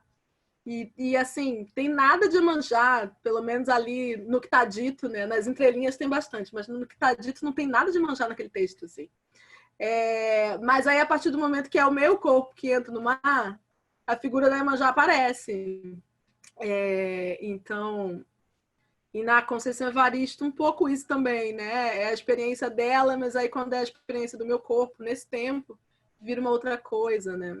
Eu tenho um outro trabalho também, baseado nos poemas da Conceição também, que é sobre a minha mãe, e não é, mas é. A partir do momento que pega a minha palavra, assim. O meu trabalho é muito engraçado, porque ele vai ser, depois, numa série de divisões, assim, ele vai entrar em umas divisões muito loucas, assim, de às vezes é arte visual, às vezes é performance. Aí já integrou o evento de literatura expandida por conta disso. Já agora começaram a me colocar em trabalho sonoro, assim, por causa dos Apretas. Eu acho muito engraçado, tem nada tem, né? Não tem também. Tem tudo a ver, mas vamos se encaixando nos lugares, assim. E não sei, eu acho que também quando alguém encaixa ele em algum lugar, também é um trabalho colaborativo, né? Porque a pessoa também achou um novo sentido para aquele trabalho a partir dela. A coisa do trabalho colaborativo, eu acho que vem muito por causa da minha experiência de educadora também, assim, desses sentidos que se criam coletivamente, né? E também por eu ser uma mulher negra e falar muito desse lugar, e aí também não entender muito como eu posso falar sozinha, porque os relatos são muito coletivos, né? Mas eu tenho outros trabalhos também nesse sentido. Agora que você perguntou, eu percebi que eu tenho muitos trabalhos mesmo nesse sentido de colaborações, assim. E é sempre muito complicado, assim, quando tem que definir, porque sempre tem aquela coisa, né? O trabalho, Usa Pretas é da Renata, mas o trabalho não é só meu, né? Enfim, eu sou a pessoa que propus Usa Pretas, mas o trabalho é meu, da Zanza, da Andy, da Milene e da Thaís, assim, porque são essas narrativas de todos, assim. Até esses dias surgiu um convite para botar ele numa coletânea de arte sonora. Aí Aí, tipo assim, não, mas aí você tem que diminuir o trabalho para 10 minutos. E eu assim, gente, aí não é o trabalho, né? Até porque eu estou falando exatamente das vozes de mulheres negras. Se eu corto o trabalho, eu silencio todas essas vozes, assim. E também, cada vez mais, as meninas também são donas do trabalho e expõem quando elas querem, ele também. Enfim, eu me entendo muito enquanto a pessoa que é propositora, mas que o trabalho não é meu, né? De todo mundo que participou. Acho que é isso. Obrigada, Rê. Super respondeu. Que bom. Eu que agradeço. Mais alguma pergunta? Tá, então eu vou. Na verdade, Rê, não é bem uma pergunta, é mais enfim, algo que você me fez pensar, assim, né? Que o seu trabalho me faz pensar, mas é um pouco... acho que foi só com a pandemia que eu percebi, enquanto mediadora, educadora, sobre essa questão do corpo, né? E me chama muito, enfim, sua fala começa lá, nessa questão desse corpo que está habitando esse museu, que decide trabalhar com assistência educativa para estar dentro do museu. E aí, sei lá, vem a pandemia, assim, e aí eu começo a pensar um pouco sobre como existe uma força de trabalho que incide diretamente no nosso corpo, né? E, na verdade, eu só venho a pensar isso agora na pandemia porque eu tô aqui dentro de um círculo gigantesco de privilégio branco. Isso nunca foi uma questão para mim, porque eu sou branca. Então, nunca houve comentário em relação ao meu corpo ou estranhamento em relação ao meu corpo, porque ele é um corpo branco, enfim, tirando o fato de que ele é gordo, ele é um corpo padrão dentro dessa ideia que se criou de que o corpo branco era o padrão, né? E aí, esses dias eu ouvi uma fala da Isabela Maia no Sala Zero de Mediação do Sesc Santana. E aí ela falava desse corpo que inclusive pesquisa e faz tantas coisas, mas ele também sua. Ele é um corpo que sua para fazer o que ele faz, né? E aí, quando eu vejo o jogo, o corpo negro como branco, eu penso muito sobre isso, né? Sobre essa relação desses educadores, inclusive a sua própria relação, e como para vocês o fator corpo, ele sempre incidiu, ele sempre foi uma questão ali. E aí, agora há pouco, quando você traz a questão de, enfim, vem uma turma e essa turma, enfim, reconhece um mediador, uma mediadora que é negra, essa turma quer ir com esse corpo.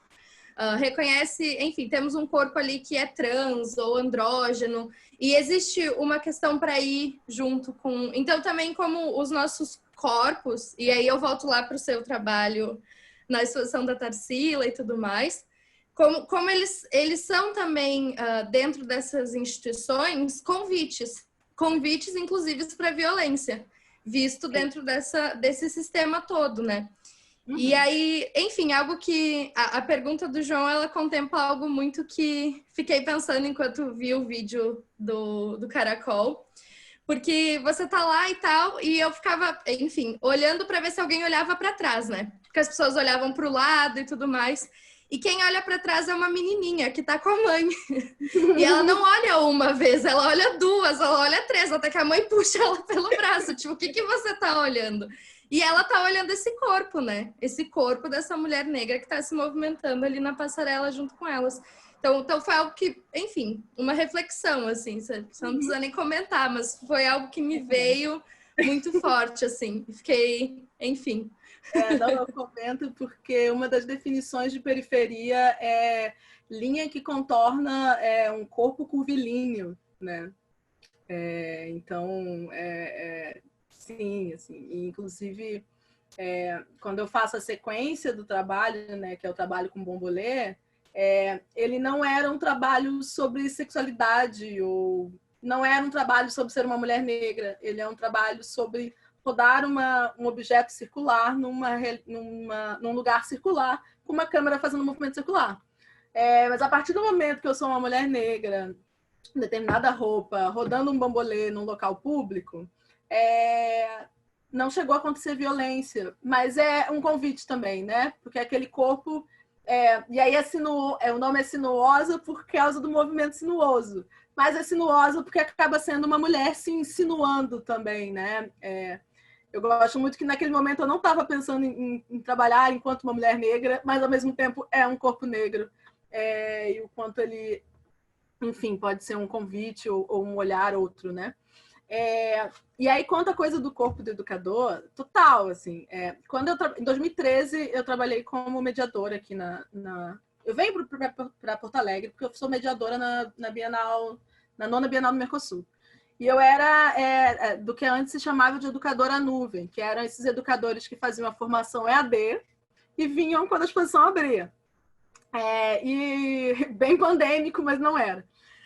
E quando eu venho, eu acabo ficando num grupo de educadores que era o grupo que recebia as pessoas de fora, que não era um grupo de educadores que fazia uma visita de 1 hora, 2 horas, era um grupo de educadores que recebiam pessoas que vinham de fora de Porto Alegre e ficavam com elas o dia inteiro. E isso fazia com que eu atendesse muito grupos de universidades, que vinham passar o dia inteiro, mas também muitos grupos da região mais... como é que fala? Não é metropolitana. Mas mais, assim, de fora mesmo, tipo Serra, enfim. A galera que acha que é alemã, né? Essa galera que vinha, e era isso. E, como eu falei, eu era uma das únicas pessoas negras da equipe e eu era a única que tinha Black Power, e era uma coisa muito louca. E eu lembro que era de uma violência extrema, assim. Eu recebia o grupo, falava com o grupo. Quando eu virava as costas e levava o grupo para uma obra, todo mundo tacava a mão no meu cabelo. Porque aquele corpo era um corpo estranho. Aquele corpo não era um corpo que pertencia ali.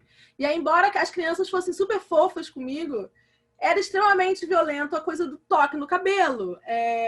E aí eu lembro que tinha uma obra no gasômetro, que era uma obra que tinha umas crinas de cavalo, que tinha uns cavalos artificiais. Cara, que era horrível mediar aquela obra, porque era aquela crina de cavalo extremamente lisa e brilhante. E sempre tinha uma piadinha sobre cabelo, assim. E, enfim, porque o meu corpo incidia diretamente naquela obra, né? E o Corpo Negro, o Corpo Branco vai falar de algumas dessas coisas, porque nessa Bienal em que tinha muitos corpos negros, eram mediadores que eram, enfim, assim, uma mediadora está contando sobre uma obra que aborda a questão da escravidão e o público, você quer um abraço? Tipo, não, eu não quero, sabe? Assim, ou então, o toque. De repente você via que os educadores negros traziam, o tempo inteiro as pessoas estão me tocando. E isso não era uma realidade dos educadores brancos, né? Ou então até mesmo de lugares da dúvida do que está se falando, entendeu? O famoso mimimi, né? Então, assim, é corpo, com certeza, assim. O corpo que existem corpos que são racializados e se espera coisas desses corpos, assim, né? Acho que é isso.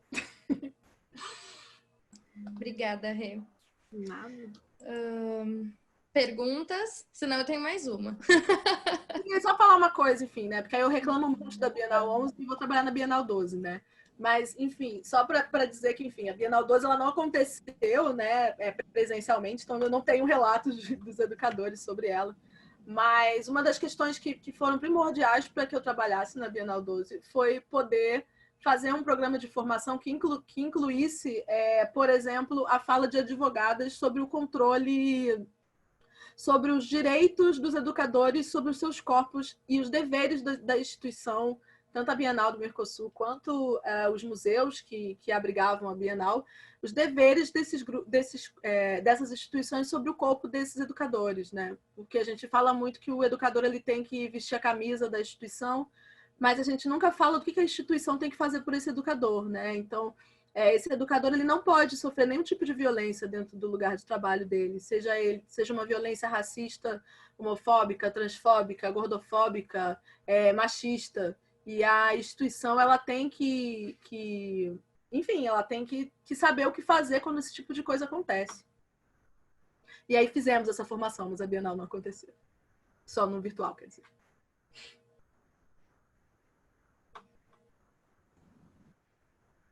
Fala, Cris. Eu tenho uma pergunta. Fala, Dani. Cheguei meio tarde também, infelizmente. Talvez tenha sido até melhor, porque só com a parte que eu ouvi eu já fiquei bastante mexida. Mas eu achei interessante que você colocou que você, enquanto coordenadora na mediação, você chama mais atenção que os mediadores, né? E aí você pensa nisso como uma estratégia, e você mesmo falou, né, que seria uma estratégia, no sentido de que você pensa que o educativo e os mediadores, eles têm que ser um pouco atrevidos e tem que ter um pouco de rebeldia, porque as instituições ainda não estão, de fato, interessadas em ultrapassar os limites que já deveriam ter ultrapassado, né? E aí eu fiquei me perguntando assim, né? Também, infelizmente, não participei enfim, todo o rolê que aconteceu com mediadores e preparação e tal, para a Bienal, ano passado, início desse ano, acho que foi início desse ano, né? Já tô perdida no tempo, mas enfim. Eu fiquei bastante interessada em ouvir você falar sobre isso, sabe? Sobre essa rebeldia que precisa existir no educativo e que é um pouco além da instituição e um pouco de preocupação do próprio mediador e educador dentro da instituição, no que ele pode fazer que modifique as coisas de fato e que talvez acarrete para ele um problema, mas que no final das contas é necessário, né? Olha, eu não sei se... Eu acho que não é rebeldia a palavra, talvez. Eu acho que é mais no sentido... talvez soe como rebeldia, mas eu acho que é mais o direito ao questionamento, assim. Porque eu acho que ainda, 2020, quase 2021, a gente, de modo geral, né, mas as instituições ainda acham que esse educador ele tem que falar pró-instituição, né? Ou que ele tem que falar pró-discurso da curadoria. E, na verdade, isso não é uma verdade. É lógico que a gente... É lógico que não faz muito sentido você estar num lugar se você é contra ele, né? Eu acho, pelo menos. Mas eu acho que você tem que ter o direito de ser contra ele. Porque o educador é um intelectual, né? A gente tem que pensar no educador enquanto intelectual e não só como força de trabalho, né? Só como pessoa que obedece. Eu sinto que ainda vemos muito como pessoa que obedece ou que reproduz um discurso que é o discurso que a instituição quer. E eu acho que não é esse lugar, assim.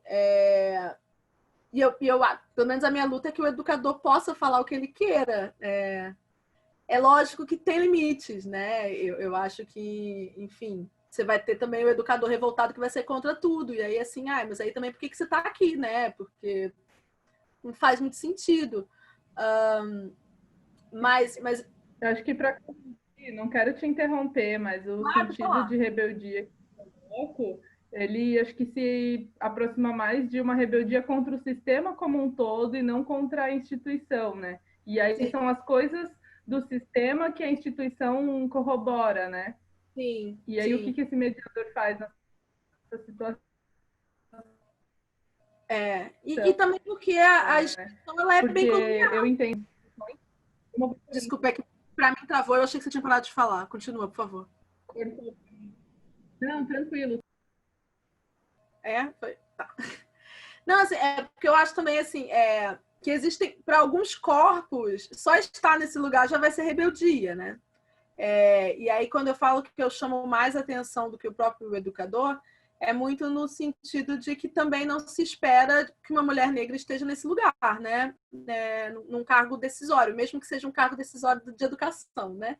Que é um lugar que ainda se abre esse lugar. Mas, assim, eu fui a primeira mulher negra a ocupar algum cargo decisório dentro de toda a história da Bienal do Mercosul, por exemplo, né? Que já está aí, são 24 ou 25 anos, né? De Bienal.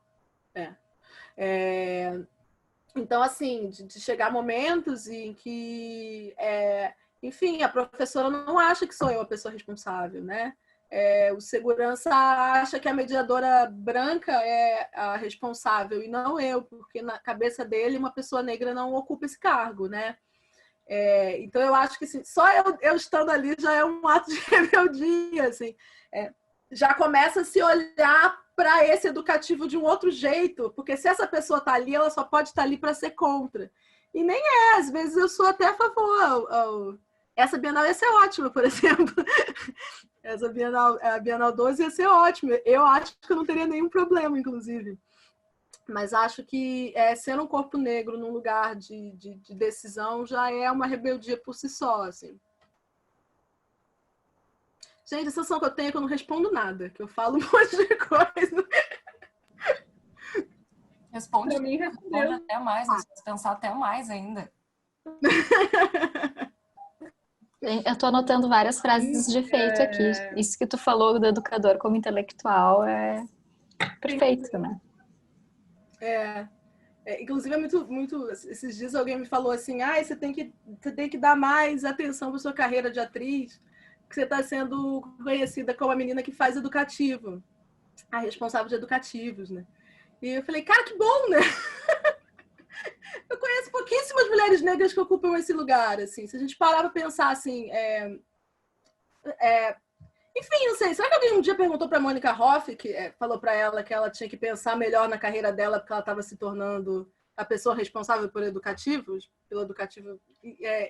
Entende? Eu acho que também tem perguntas que só se fazem quando é uma mulher negra nesse lugar. E assim, se a gente parar para pensar nesses cargos, enfim, eu sei a Renata Bittencourt, que agora é responsável, né, pelo setor de educação do Moreira Salles como um todo, a Mara Pereira, que foi responsável de vários setores educativos, mas a Tatiana Rosa, que está agora no Museu do Espírito Santo, e só, não conheço mais ninguém, então, enfim, tô de boa sendo a pessoa que organiza exposições educativas. Eu acho que a Dani estava tentando concluir, mas deu uma travada ali. Então, imagina. Vai lá, Dani. Vamos tentar. A minha internet não está ajudando muito, né? Mas eu ia comentar, não sei o quanto que você conhece daqui do Rio Grande do Sul, né? Região metropolitana, mas quando eu vi o teu trabalho do Caracol, né? Eu fiquei lembrando muito de uma passarela que tem bem do lado da estação rodoviária, ali em Porto, que também é essa circulação de pessoas, de camelô, de entrada e passagem de gente para a estação de trem, pegar ônibus, etc. E também de outras estações que vão seguindo no trem, né? E quando você comentou de que as pessoas passam, percebem que está acontecendo alguma coisa diferente, mas ao mesmo tempo não é tão diferente assim,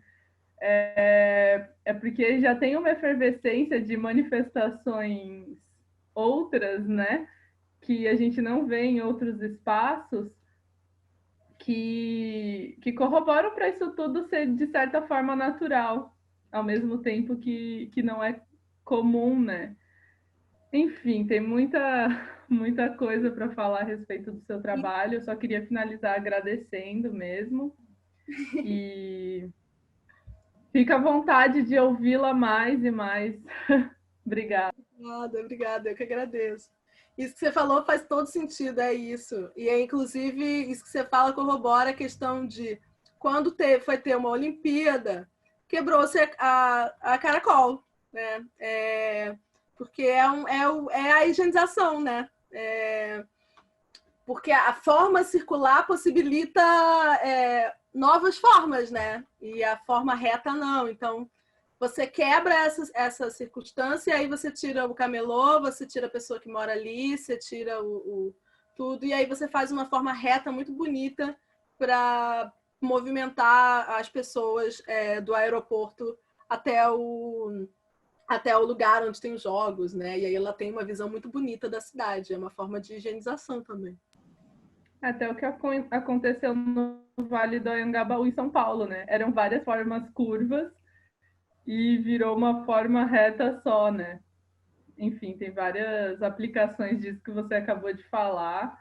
E, inclusive, me lembrou a estação de trem de onde eu morava, em São Paulo, Itaquaquecetuba, e, na verdade, não eram nem voltas, né? A rua que dava na estação era uma descida com um monte de bibocas e venda de tudo quanto é coisa, até a gente passar por umas passarelas, de fato, que alcançava a estação de trem, né? E como isso é uma realidade muito da população do transporte público periférico, né? E como tem uma nostalgia familiar aí associada a esse tipo de espaço, né? Que não são todos que circulam e que, quando há interesse, de fato, são higienizados. Total, total. Rê, a gente estourou o tempo, né? Mas eu quero fazer uma pergunta igual. Então eu vou fazer. E daí, enfim. Eu acho que a gente conversou sobre os apretas quando eu te fiz o convite e tal. E aí, um pouco do que eu já tinha te falado, assim, como a minha pergunta é, né? Como você entende os apretas pós-pandemia?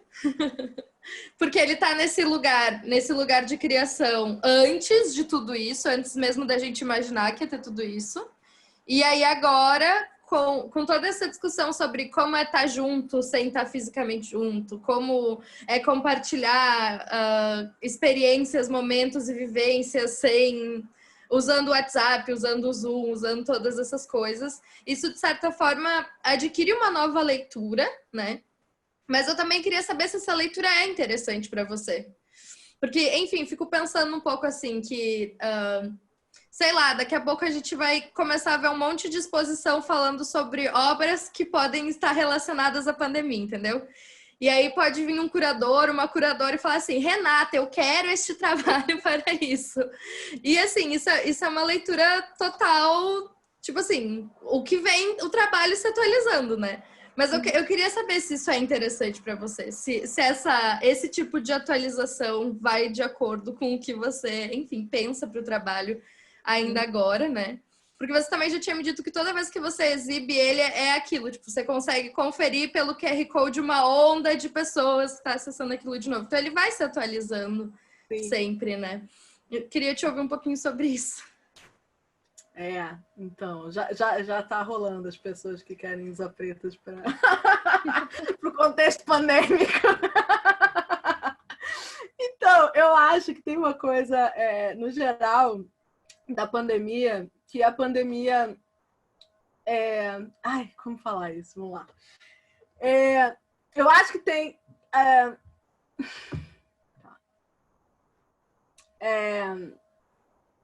Eu acho que tem uma realidade periférica, que é uma realidade parecida com a realidade da pandemia. Acho que, inclusive, eu acho que a pandemia traz vários termos que quem é periférico conhece há muito tempo, né? Então, a reinvenção, o empreendedorismo, formas de resistência, formas de, né? Então, assim, tipo, qualquer pessoa que mora numa favela está reinventando seu trabalho, está recriando as coisas, enfim, né? Tem aí o mototáxi, né? Levando a galera e criando dinheiro há muito tempo. Enfim, assim, inclusive tenho ouvido pessoas falando, né? A pandemia é o ano zero, né? 2020 é o ano zero, assim, ano zero para quem, né, meu amor? Porque tem muita gente se reinventando e muito nesse momento. Então, eu acho que tem um lugar, e inclusive quando você vai pensar artistas negros, trans, enfim, essa galera já está denunciando esse mundo que agora está esse mundo que está acabando agora, a gente já pede para ele acabar há muito tempo, porque ele já existe para uma grande parcela da população. Então, pensando em tudo isso, para mim não é estranho que, de repente, os Apretas agora seja um lugar que super se encaixe, né, na pandemia. E, inclusive, se a gente for olhar aí as ocupações de Instagrams e sites de grandes estações, você vai ver muito artista periférico, artista negro ocupando, que nunca foi interessante, né, mas que agora é. De novo, eu acho que eu estou falando um monte e não respondo, mas... Enfim, eu acho que as pessoas... essa população que é maioritária e que muitas vezes a gente vê como minoritária, né? Essas minorias sociais, elas já vivem em quilombo, né? E os Apretas é só uma forma... tecnológica de atualizar esse quilombo. Mas acho que ele faz todo sentido agora, inclusive começou-se porque eu sempre vejo, né, quem vê, e é muito engraçado porque os Apretas têm 1h20, e eu sempre brinco que se um amigo manda um áudio de 5 minutos no WhatsApp, você já não quer mais ouvir, né, porque já é uma eternidade. Aí a gente tem um áudio inteiro de 5 mulheres de 1h20, e de repente você vê a gente ouvindo tudo quanto é lugar, assim. E aí é muito interessante porque agora tem tido a onda de pessoas que ouvem os Apretas que não vêm nem em exposição e nem na rua, vêm pela internet, né? Porque, enfim, quem quiser ver tá no YouTube, tá no SoundCloud, enfim. Então, as pessoas que estão ouvindo ele agora, né? E que deve ser uma experiência outra também, que é de você ver em casa no momento de pandemia, né? Enfim, espero que quem ouça consiga se sentir um pouco aquilombado também. Mas não sei se, por exemplo, se chamarem para uma exposição agora, se eu aceito que entre, porque acho que não é. Acho que não é o caso. Mas entendo que seja muito útil nesse momento e que faça muito parte dessa realidade. Super, Rê. Inclusive, isso que você falou agora no final é muito sobre isso, porque eu conheci os Apretas na Casa Baca. E aí eu ouvi talvez 5 minutos lá. E aí, quando começou a pandemia, eu tava muito nessa onda de ouvir todos os conteúdos possíveis e eu ouvi o áudio todo. Enquanto, sabe? Então, o próprio dispositivo se atualizou aí. Não, e tem gente que fala que os Apretas é um podcast, né? Sim, exato. Acho que agora ele pode ser também. Agora ele pode ser. Super. É que as pessoas utilizam ele como um podcast, né? Por exemplo, vou cozinhar ali e vou ouvir, porque é uma pessoa que tá comigo ali, entendeu? Conversando, né? Unilateral, mas tá conversando. E também... Eu tenho o caso da minha mãe, né? Por causa da pandemia, eu não vejo minha mãe há 9 meses, né? E aí, de que minha mãe ouve, para lembrar de mim. Então, também é uma forma de estar perto, né? E é super sobre isso, né? Porque quando você fala sobre esse aquilombamento, é como se vocês estivessem ali na sala conversando. E a gente tá, enfim, a gente tá ali ouvindo essas vivências de vocês e se inteirando disso tudo, que é algo que super se atualizou nesse momento em que tem muita gente sozinha. Então, é um movimento super natural em relação a isso. Eu acabei de passar no mestrado, né? E aí na entrevista me perguntaram assim: você está pensando em fazer alguma obra, pensando o distanciamento social, enfim, pensando isso, que são as questões, porque, enfim, eu vou estudar intimidade no mestrado e tal, pensando a questão da pandemia, o distanciamento social e a intimidade. Eu falei assim, olha, eu já fiz, né? Que foi os Apretas. Então, acho que tá valendo ainda, né? Muito à frente, queridos.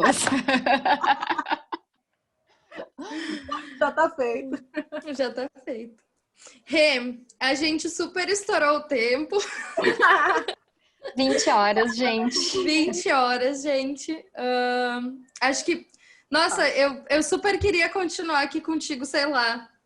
Tu ia falando e eu ia anotando. Eu anotei uma árvore aqui de coisas que eu queria falar. Educativo, artístico, curatorial, 1000 coisas. Por favor, governo, abra um segundo edital para que possamos continuar essa conversa. Rê, muito obrigada, de verdade. É uma honra para a gente te receber aqui, conversar contigo sobre tantas coisas. Foi muito, muito bom, foi lindo. Agradecer também a todos que estiveram aqui com a gente, não só hoje, mas em todos os encontros do Interlocuções. Esse foi o último, vai dar muita saudade, já estamos. E divulgue suas redes, por favor. Claro, deixa eu ver se eu lembro. Renata Sampaio Arte no Instagram. Mas, enfim, é só ir lá no perfil das Mulheres dos Acervos, que acha fácil. E Renata Sampaio no Facebook.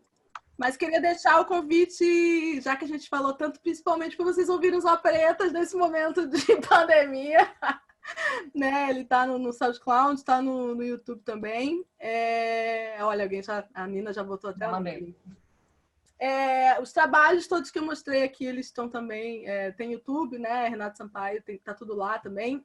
O Periférico eu não mostrei tudo, porque ele era muito grande. Dá para ter todo lá também. Enfim, tem o Cargo Collective meu também. Enfim, taca Renato Sampaio no Google, o que vocês acham?